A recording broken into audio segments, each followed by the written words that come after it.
called my mom and I said, Mom, was I ever in a straitjacket? And she said I was, and I had no memory of that.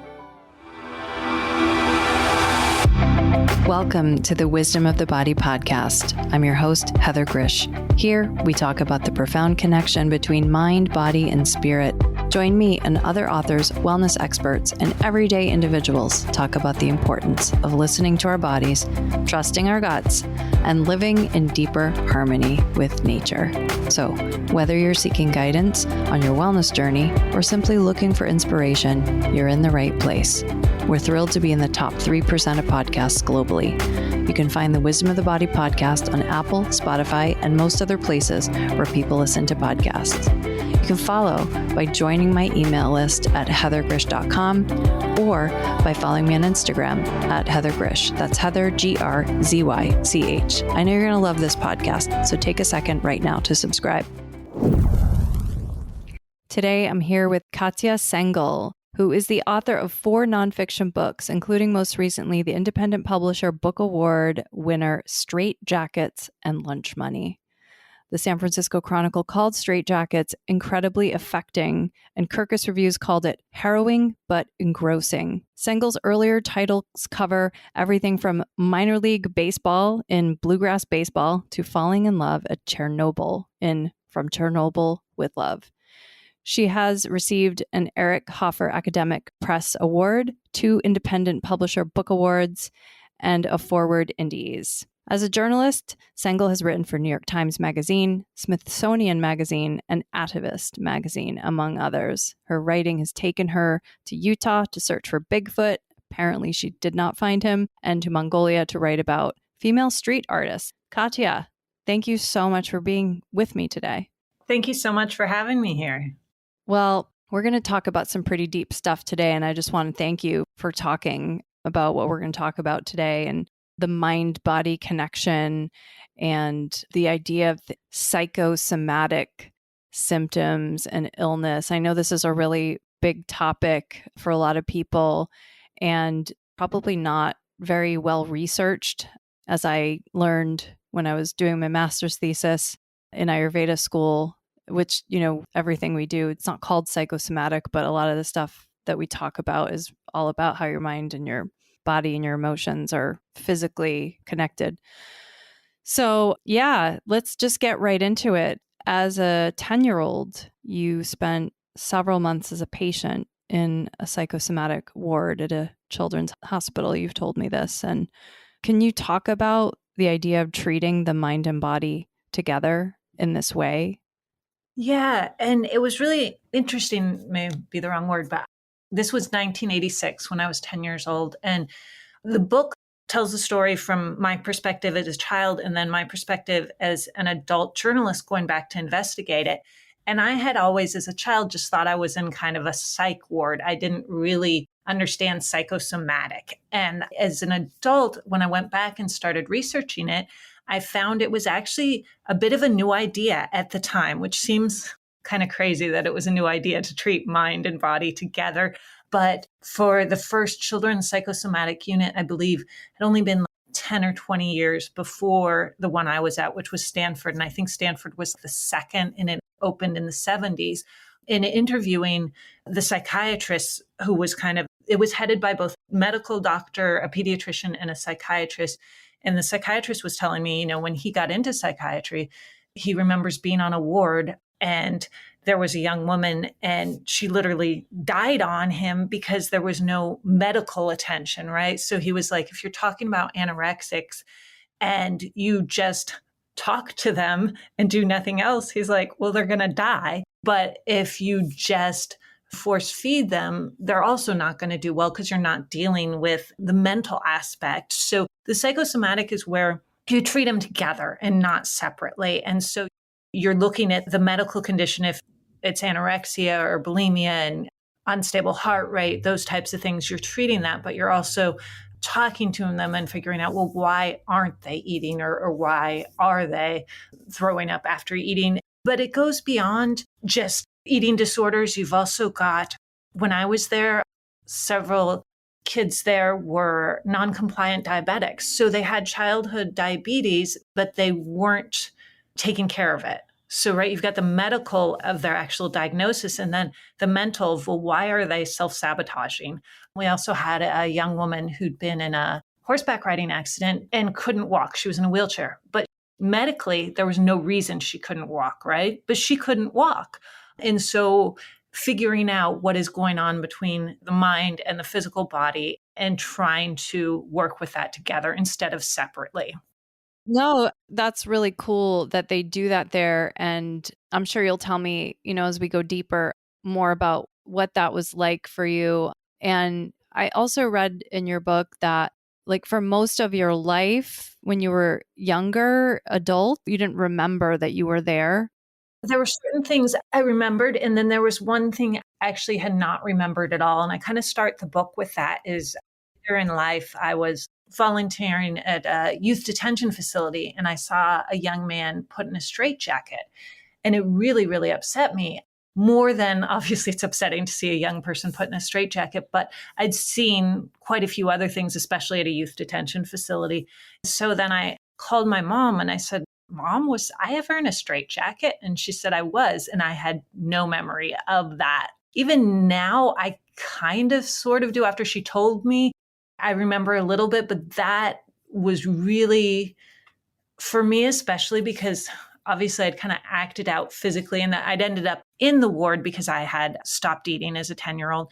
And that was one way I could control and act out what was hurting inside was by physically doing that. And then to be physically unable to do something, the straitjacket to be confined was really particularly painful isn't the right word, just traumatic for me because that was all I had, right? And to just be silenced by the body as well then. And so I hadn't remembered it. And even now, when I think about it, that's probably one of the things that bothered me the most. But at the time, I was kind of non-compliant 10-year-old and they were worried I was going to hurt myself. And so they have limited options. So that was one of the things that happened.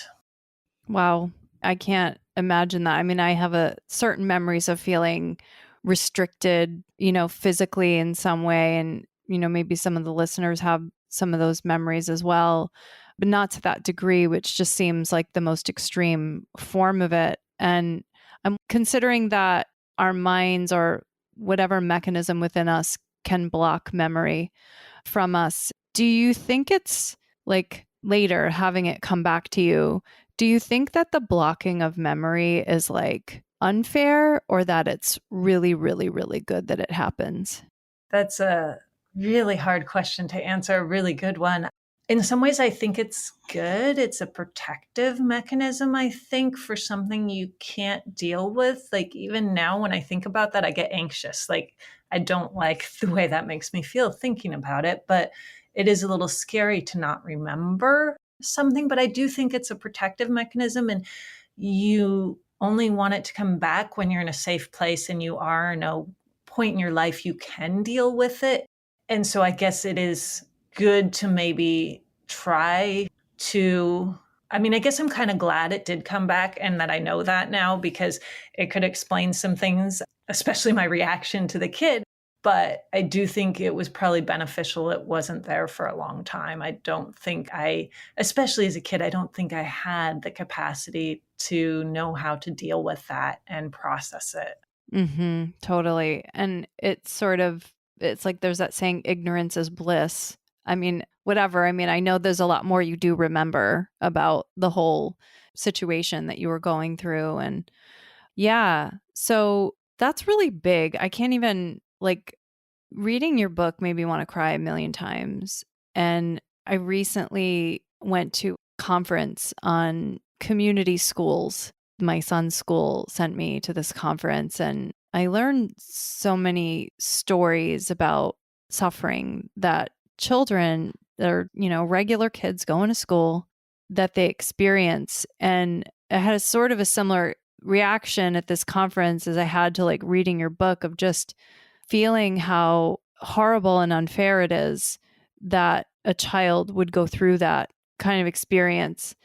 And at the same time, that mixed when reading your book with this mix of, wow, and she can talk about it and she walks through as a normal human being and she went through all that trauma and she's like in this state able to write about this with such clarity and honesty. And what kind of work have you gone through to heal all this? I mean, it just seems amazing.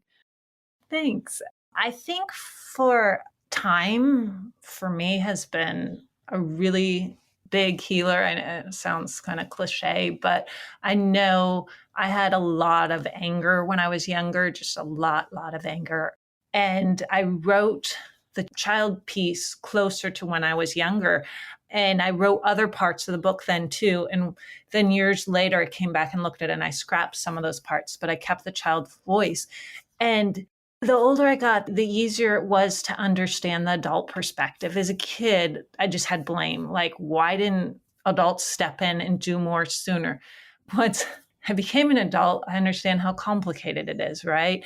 How there are no easy answers, how hard it is to communicate with kids, how they don't communicate the same as adults. And so I think that perspective helped a lot. And then the journalistic perspective, for me, being able to go back and interview the doctors, the therapists, and kind of have that distance as the reporter looking at it and understanding it. I think that helped me too, actually. And in between, I've definitely done therapy on and off over the years. And I think for me, though, the most helpful in some ways is in my writing, my journalism.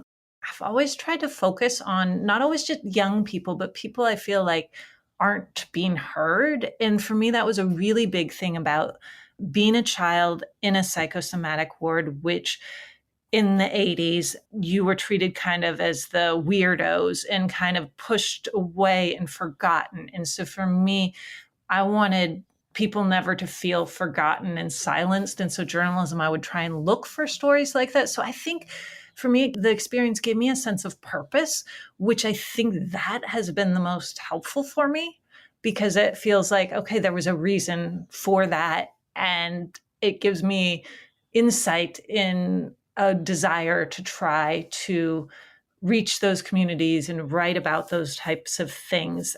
And I think that was, well, yes, there definitely some hard passages in the book and such, but I was hoping people also see that let's just listen to kids. Let's try and pay attention that there is things, well, there are no easy answers or anything. Sometimes just showing a kid you actually care is what's really needed, right? Just, you might not know how to solve their problems or what to do, but just showing up and being there and saying, hey, I care about you. Society cares about you. I think is so important.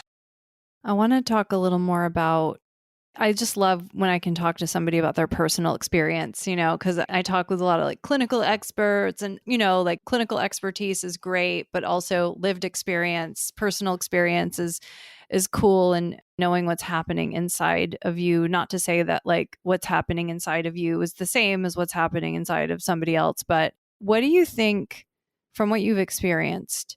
How do you see the mind affecting the body's ability to manifest like distress? Like how do you see the mind impacting the body? And you could also answer it like vice versa, the body impacting the mind.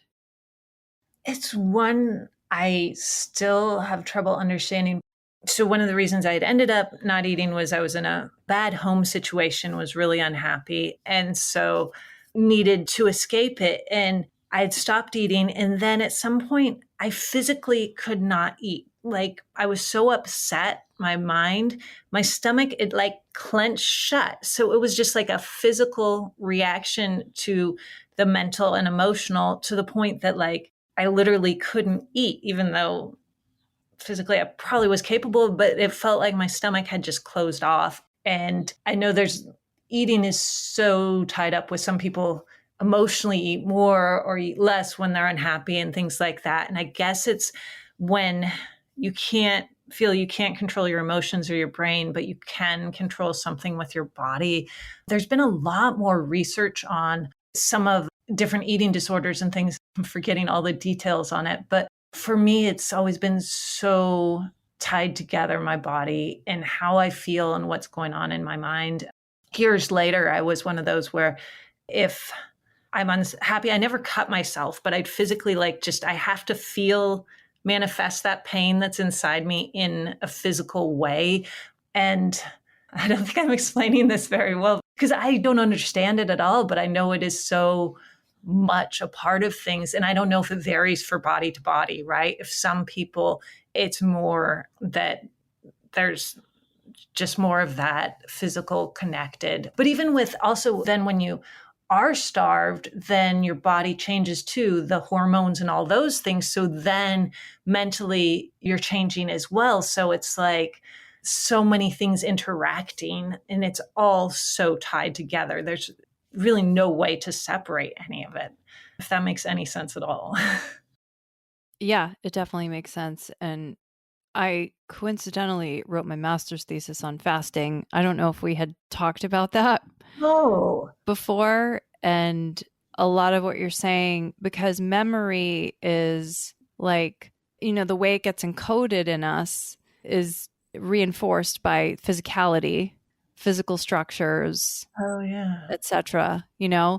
And when we don't, in your case, right, there are other reasons the rest of us are screwed up in different ways, but in your case, with the kind of mechanism that happened for you with not eating, in some ways, like, I wonder if it was like a way to not remember what was happening and to like free yourself of the memories of the experience. Like the way you said it was like, I needed to escape.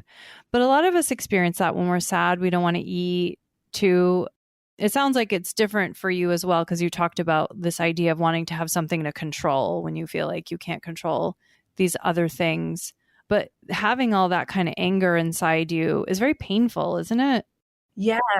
And you just reminded me of something that I remember the psychiatrist told me when I was like, it's a calming effect, starvation. It calms you down. So he was saying a lot of times anorexics are anxious people. And when you don't eat, you actually calm down. And he said that's one of the problems with just trying to get people to gain the weight back, because you feed them, they're going to get more anxious again. And I do remember that when you're kind of starved, you're less anxious because you have less energy too and such. And so you're, like you said, able to escape that more and not be there more. You're not feeling things as much because you're kind of numbing yourself in some ways. All that you really feel at that point is hunger. And then once you get hungry enough, you don't even feel that anymore. So it is this kind of numbing of yourself to the feelings you can't deal with. And I would imagine that after going through something like that, like to me, the eating stuff, right, I think it's the hardest of any issue to deal with, for anybody who struggles with any kind of disordered eating, because we need food to live. You need air, you need water, you need food. Like if you have say it's an addiction of some sort to like alcohol or some other substance, like you can live without alcohol, you can live without some other thing that plagues us, but you can't live without food. And so it's a relationship you can never get away from. That's so true. Yeah. It's something that's always there and you always have to kind of deal with. I never thought of it in that way, but yeah, that's very true. Do you see from the interviews that you've done, do you feel that the treatment that you had was successful? I'm mixed on that. And the sad thing is, I think they also say when the younger you are, the harder it is to treat. So I was very young, I was prepubescent. So it's harder to understand why a kid is doing that. And my charts say psychoanalysis was not successful. I wouldn't talk to therapists. I just was not interested in getting better. But obviously I'm alive and I did get, survive. And so definitely there was success there in that. I think they did the best they could. And I think for me, actually, some of the things I remember that were the most helpful were not the doctors or the therapists, but we had kind of these counselors who were supposed to be there with us. And those were the people I related to the most, I trusted, and they were the most helpful because it was like, wait, these adults, they care about me. They don't need anything from me. The therapist wants something. The doctor wants something. These are just people. I mean, I knew they were there. They were getting paid, but they were people just there to support me. Adults who just cared. And that I felt was very helpful. I thought the long time staying there was both helpful and hurtful. It was helpful because it took me out of the environment I needed to be out of for a longer period of time. It was hurtful because then I kind of got used to living in an institution with other children who had serious issues. And then I copied some of those issues because I was the young kid and there were the teenage girls I looked up to and they were bulimic. So I guess I'll try that, so there were mixed on that. The sad thing is now, because of insurance mainly, the system's very different. A lot of times kids will end up in the emergency room and then be sent back. And so they won't get that escape from the home environment, which is often at the root of these things. And they'll just keep coming and going to emergency rooms. Long stays are very rare because of insurance. And psychosomatic units are very rare because of insurance. Again, insurance wants to separate. It's medical or it's psychological, and they won't put them together. So you have to then choose which it is. And as soon as eating disorder patient is medically stable, they're released. And usually there's more going on there. And I do feel you need that longer absence from the home environment because it takes so long for a child to trust and open up and be outside of that. So from when I talked to the psychiatrists treating children now, most of them were really disappointed with how things have gone and how things are now. And so that is sad. I don't know that the way before was perfect, but I do think treating the two together, the psychosomatic idea is a good one. I also think getting the child out of their home for maybe not a super extended period of time, but definitely more than an overnight stay at the ER, definitely a little longer. So the child feels safe enough to open up about what might be going on in the home environment, I think is important.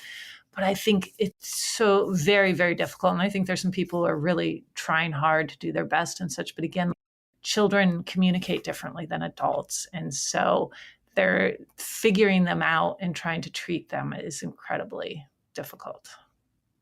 Yeah, I think everything you just said, adults need too. Like that challenge of it's pretty crazy. I look at medical billing codes because, we're developing an Ayurvedic profession and the World Health Organization has, we've had people participating to develop medical codes for our practice of medicine, which hasn't gotten licensed yet or whatever. It's all like in the works. But when I look at the current medical codes and I think about how many medical issues, is there any medical issue that does not have a mental component? Really? I mean, maybe if you came in contact with a poison or something. I mean, there's certain ones, but many of them, and certainly many of the ones that people are dealing with for long periods of time, chronic disease, metabolic issues, so many of them have a mental component, whether it's the mental piece affecting the physical body and being a contributor to their illness, or their illness creating a mental issue. I have this physical handicap and can't live my life the way it is, or something like that. So it's kind of crazy. I didn't really think about how, hearing you say it, it makes sense. But if you're compensating people in this disconnected kind of way and making them choose a path, and it really has a huge impact. And, when looking at these codes, I'm just searching how many of them are counseling, like nutrition counseling or behavioral counseling or anything like that. Because to me, that's what I've seen move the needle a lot with people and their health and their medical conditions, because it's all interconnected. And yet those codes are not utilized. There are a couple of them and they're only there for like a couple of different medical conditions, but a lot of those codes are not utilized. And that's fascinating too. So even if the codes are there, they're not being utilized. There's no incentive for, the incentives are not provided for people to give the kind of care that actually makes a difference.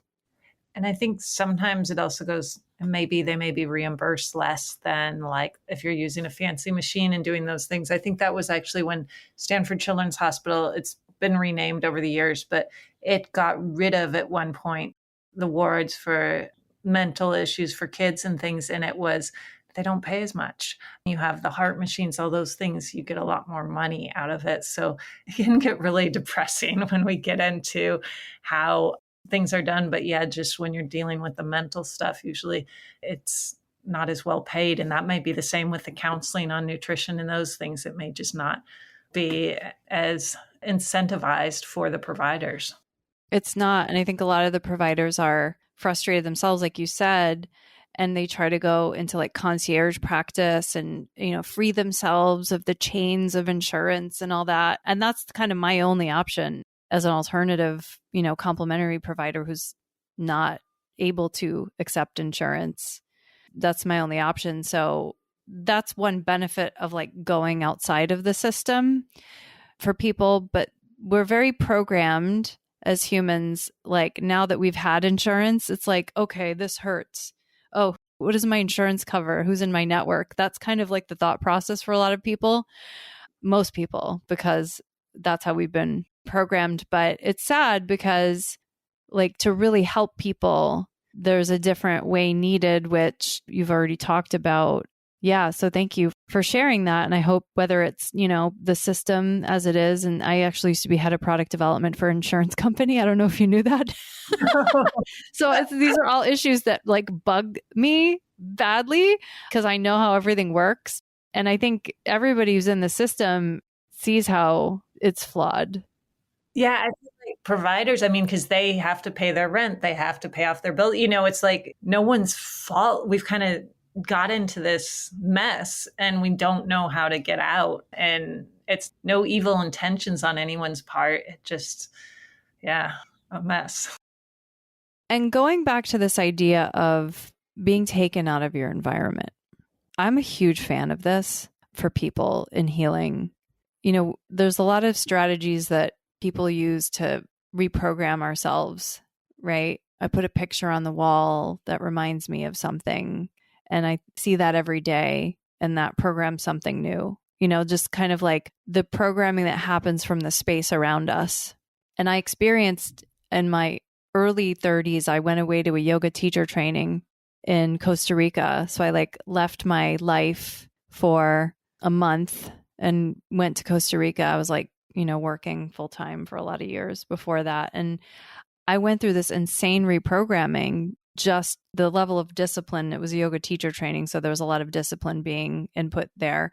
But just being able to do that in a different environment, whether that's with different people or different activities, different types of support, different ideas being shared, different weather, all of it. Yeah, so I just think it's really cool for people to be able to do that, though it's not realistic. And you also talked about the pitfalls of it, because at some point you do have to go back to real life too and figure out how to integrate, right? Yeah. And I think especially the safety of it too, if you're in a home environment which doesn't feel safe, you're not going to be able to kind of heal because you can't let down your guard enough to reveal what's upsetting you and such. So I think that also is so important to be able to feel safe enough to do that. And a lot of times you can't do that if your home environment is not a place where, because even if you're treated outside of it, you still go back to that same place. So you're not going to let yourself be vulnerable because you have to keep strong to survive that situation. So yeah, I think getting out of that situation, but yeah, it's too much time. And that's why I always hesitate now, even when I see kids that you're like, okay, something's wrong with their home environment, but if you step in and report it, are they going to be worse off, right? If they end up in the system, because is there a good solution for them, or is that just going to make it worse? And you don't know. And so that's where the adult on me understands now why adults didn't do more when I was a kid, right? Because last thing you want to do is make it even worse. So I think it is good to get out, but then if it's a place it's got to be a good place. And unfortunately, there are some places where it's just like a holding place where like people don't get treatment and don't get anything, and they're just like shut away. And then they learn just how to live in an institution, which doesn't help them. So it's, I guess, a balance. Yeah. It's almost like you got to work with the whole family to make a change, because if you just help this one individual change, they're fighting something that's bigger than them.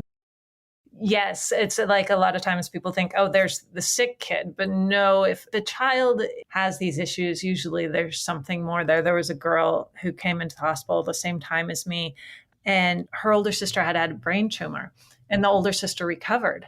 But now she was anorexic. And because, she'd seen her parents didn't have as much time for her, obviously, when they thought their oldest daughter was going to die and had a brain tumor. So they were all focused on that. And then she learned, oh, if you're sick, you get attention. So she, I think that's not how she consciously thought it, I'm sure, but that's how it got programmed. So then their oldest daughter's better, but their middle daughter is in the hospital. And then she had a younger brother. And I just remember looking in that family and I'm like, okay, so what's going to happen to him? Like, what's next? Yeah. Yeah. So the whole family needs to be there. And especially right then, that younger brother, I hope, was getting a lot of attention. So hopefully counter anything that might happen with him because of the situation.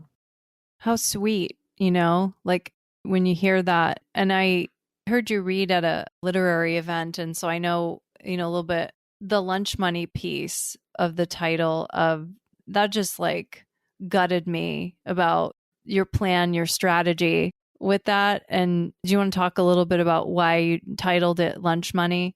Just Straightjackets and Lunch Money. Yeah, it's a big one. Yeah, a little odd. It was actually my agent who came up with the title. And I wanted to convey like the seriousness of like the mental illness with the straitjackets, but also the childlike quality of lunch money, because usually lunch money is like when you're a kid. So what had happened was my parents had divorced when I was younger, and me and my sister were living joint custody half the time with my dad, half the time with my mom. And my dad was just severely depressed to the point of not really functioning and unemployed, and, bills weren't being paid. And I thought I could fix the problems with the money, but also cheer my dad up if I got $1 for lunch every day.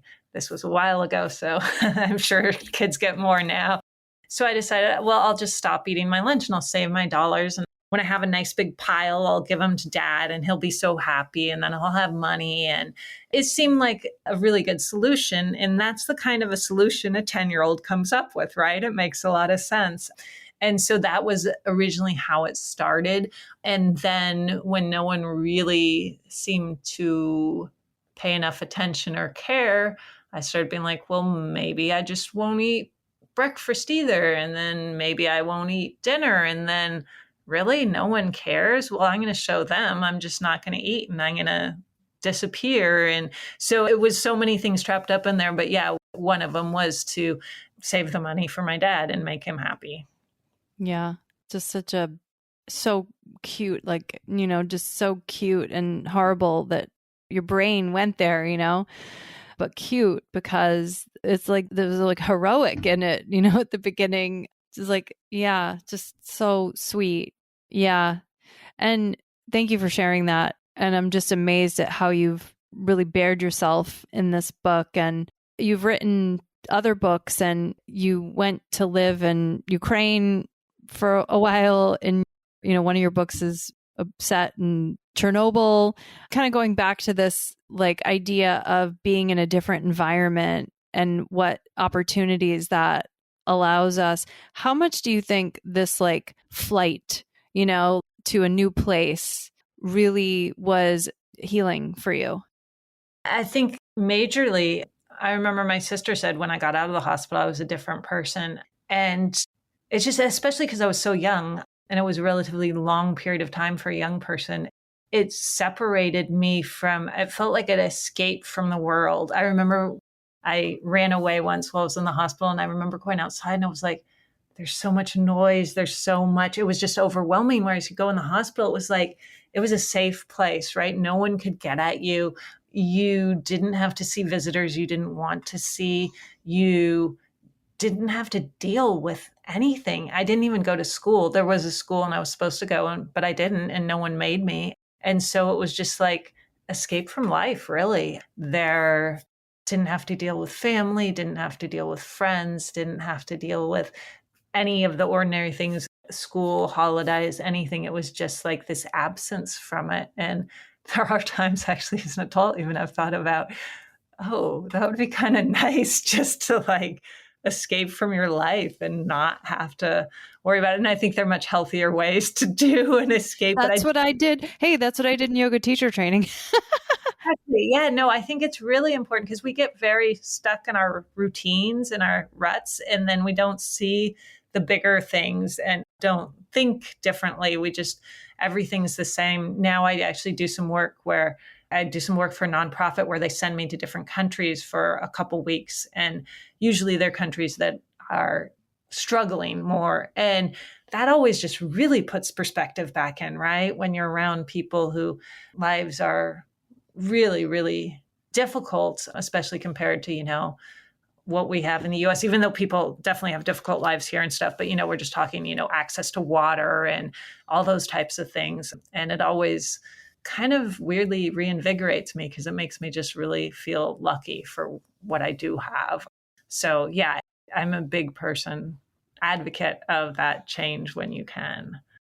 I don't think that's weird at all. I experienced that when I was in India, like having clean water at home, just being so grateful when I came back that there wasn't trash everywhere, that my feet, because I got to wear shoes outside.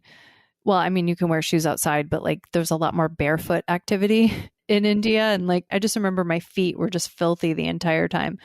There's certain things that you appreciate when you go into a different environment. I think it's really lovely.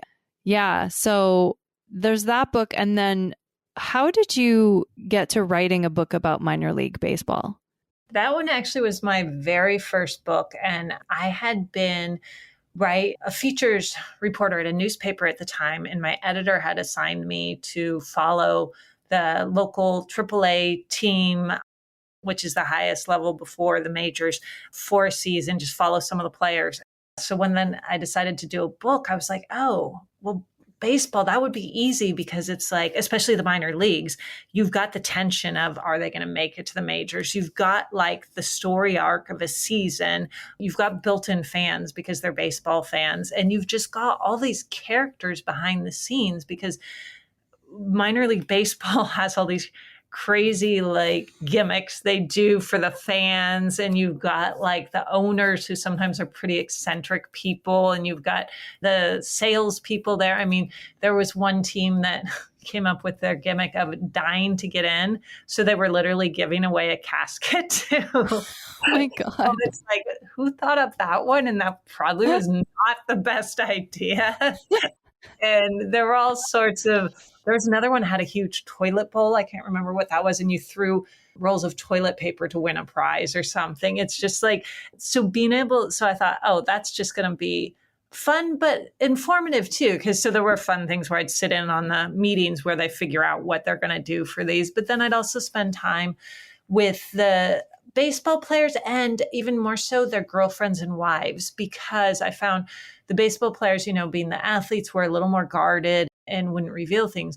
But the girlfriends and wives, you got like 3-hour plus baseball games, they start getting bored. And so they'll start talking to you and open up. And they're the ones who have to sacrifice a lot because with minor leagues, they're moving so much, right? The players moving. I remember one, she was a fiance at the time. She was like, I can't even get a job as a waitress because I can't tell them where I'll be in 2 weeks' time. And just trying to have her own life, but also, this was the person she loved and wanted to be with and wanted to support as well. And then sometimes when there was a wife and actual children, how do you do that then? And it was just, those were really, actually that one who wanted to be a waitress, she also was doing yoga training, and it was really difficult on that too, to like figure out that she did get, her fiance was a pitcher and she got him to do yoga, and he was like, this is really hard, even harder than baseball. So, oh my God. Wow. That's pretty trippy. Really super trippy. And I guess also probably before like people were doing so much remote work, which I would imagine it'd be easier to travel. Yeah, because it's not like you also a lot of money, the way you do in the major league. So that's really cool. That must have been a really super cool experience. Well, as we wrap up today, let's find out, what advice would you give to others who might be struggling with, psychosomatic symptoms or questioning the mind-body connection in their own lives, what advice would you give them? I think to really try and listen to both your mind, but also your body, how it's reacting to things. Not think there's one solution. If someone's telling you to do something, but it's not working for you, see what works for you and come up with what that is. If it's you realize you definitely need some sort of movement to help you kind of quiet your brain, or if you need some medication, or if you need a combo, just knowing it's just as individuals are, right? Like for some people, antidepressants work really well. Some people, they don't work at all. Some people, yoga, meditation really works. And some people, so it's like figuring out, listening to someone saying you have to do this or you have to do that, just trying to being truthful with yourself, I guess, and really trying to do that. And that I think that there are other people out there like you too. You're not alone. A lot of people struggle with this. And for a lot of people, it's a lifelong thing. And it's just figuring out how to manage it. Because I think some people think about, oh, you get cured or something. But for a lot of people, there's no cure. It's just you learn how to live with it and cope. Mm-hmm. Mm-hmm. Yeah. All of our wounds become part of us in some way. What does the wisdom of the body mean to you? Wow. I mean, everything.